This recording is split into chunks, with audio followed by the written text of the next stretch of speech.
जिल्हा परिषद अहमदनगरच्या अध्यक्षा नामदार शालिनीताई विखे पाटील यांच्या संकल्पनेतून जिल्हा परिषद शाळांच्या गटस्तरावर होणारे बाल आनंद मेळावे विद्यार्थ्यांच्या कलागुणांना वाव देणारे आणि त्यांच्यात आत्मविश्वास जगवणारे असल्याचे प्रतिपादन रणरागिणी महिला मंडळाचे अध्यक्षा धनश्रीताई विखे पाटील यांनी केले।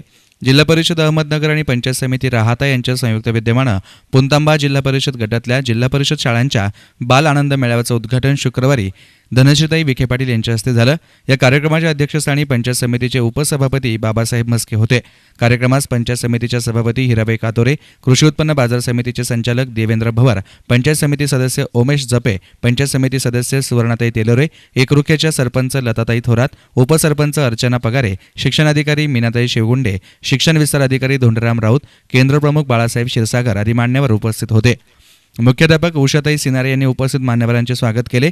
धनश्री विखे यावेळी म्हणाल्या की मुलांच्या बाबतीत पालक आणि शिक्षक या दोघांच्या दोन स्वतंत्र वेगवेगळ्या भूमिका असतात।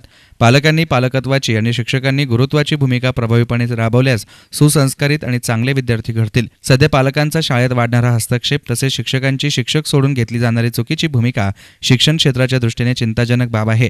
पालकांनी हा हस्तक्षेप थांबवणं गरजेचं आहे, तर शिक्षकांनीही ज्ञानदानाचं काम सोडून इतर हक्क गाजवणं चुकीचं आहे। यात सुधारणा होणं काळाची गरज असल्याचं यावेळी त्यांनी सांगितलं।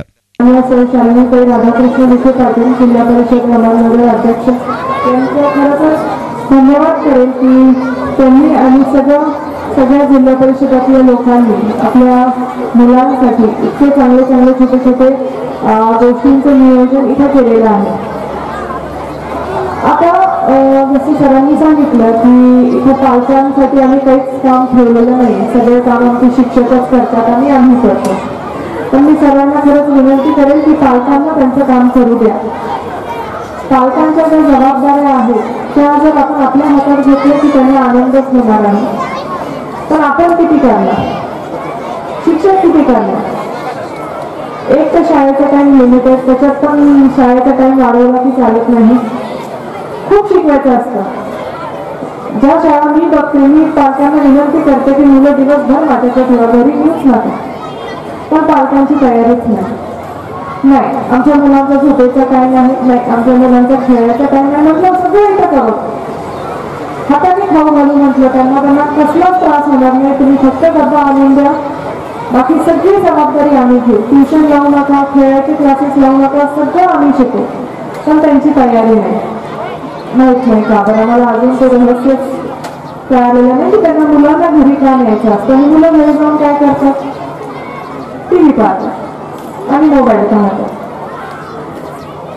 तर जो लिमिटेड आमच्याकडे वेळ आहे तर शिक्षकांना शिक्षकच राहू द्या, शिक्षकांनी आई वडील बनवू नका, कारण जर तुम्ही आई वडील बनले तर मग घरचे आई वडील मुलं त्यांचे कधीच ऐकणार नाही। तर जसं धाक असतो शाळेत की मुलांना की आई वडील म्हणतात की मॅडमला तुझं नाव सांगितलं तर तुला रागवतील, फटके बसतील आणि मुलं घाबरतात, तो धाक असला पाहिजे। आजकाल कार्यक्रमात जवळपास 31 विद्यार्थ्यांनी विविध प्रकारचे स्टॉल्स उभारले होते। सदर कार्यक्रमास पालक आणि ग्रामस्थांनी मोठ्या प्रमाणात सहभाग घेतला। या प्रसंगी शालेय व्यवस्थापन समितीचे अध्यक्ष गोरक्षनाथ बोर्डे, रांजणगावचे उपसरपंच अनिल गाढवे, ग्रामपंचायत सदस्य बाळासाहेब आगरे, दादासाहेब गांगुर्डे, सुमन आगरे, गणेश थोरात, रवींद्र गायधने, जयवंत गायधने आदींसह पुंतांबा गटातील जिल्हा परिषद शाळांचे शिक्षक वृंद यावेळी उपस्थित होते। News reporter Avinash Dokhe, SN media, राहाता।